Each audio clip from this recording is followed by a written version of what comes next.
Even a fake version of Princess Diana's iconic wedding dress weighs a ton. "Oh man, it weighed so much," says Emma Corrin, 24, the actress tasked with bringing the People's Princess to life in Season 4 of Netflix The Crown. "It was so heavy I could hardly move in there." Corrin is one of two major cast additions for the new season. Streaming November 15th, as the drama about Queen Elizabeth II's, Olivia Colman, reign jumps into the tumultuous 1980s. She's joined by Gillian Anderson, the X-Files, who dons a large wig and skirt, suits to play controversial British Prime Minister Margaret Thatcher. Both actresses faced unique challenges portraying historical figures whom everyone in the United Kingdom, and many outside it, have strong feelings about. "I was quite aware of how divisive a character she was. It's hard to get away from hearing people's opinions about her, living in the UK," Anderson says. "I find when playing historical characters or iconic characters in literature that it is best to put those opinions to the side and start from scratch."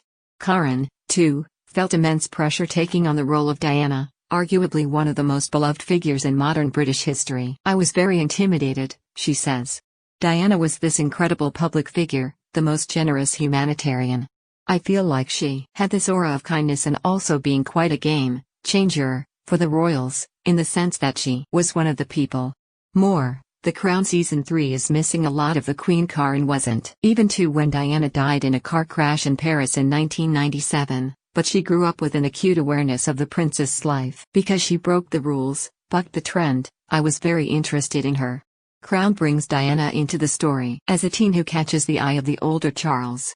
She's still a teenager when Charles begins courting her and quickly proposes marriage. The costuming and makeup for Corrin early in Season 4 emphasize her youth compared to Charles, Josh O'Connor, who was 13 years older. "It was actually the part of the show that I loved the most," Corrin says. "Because it's the Diana we don't have much footage of, it's not really as recorded as when she was older.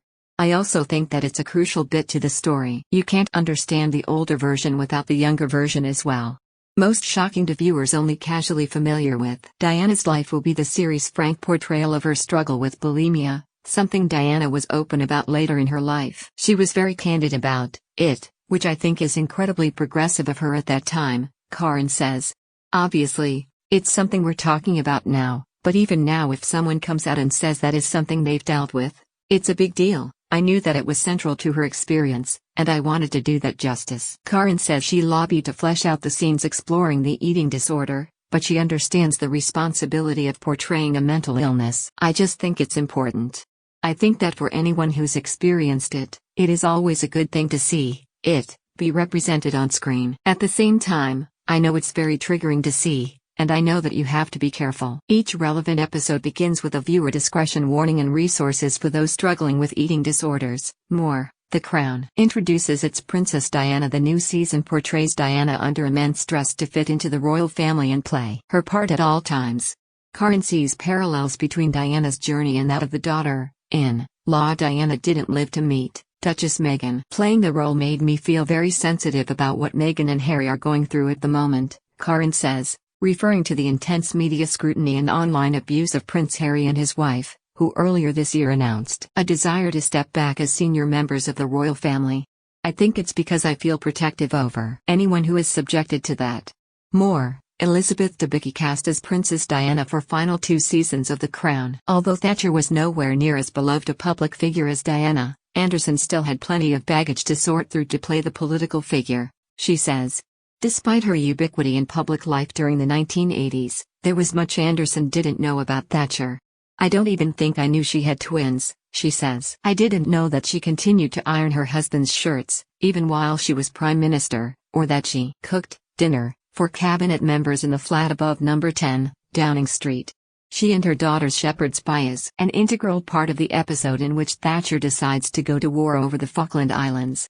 Although the new season is sometimes sympathetic to Thatcher, especially after some embarrassing interactions with the royal family, Anderson says she wasn't trying to insert any personal feelings into her performance. "Anytime you do a series you're not really imbuing it with your opinion," she says.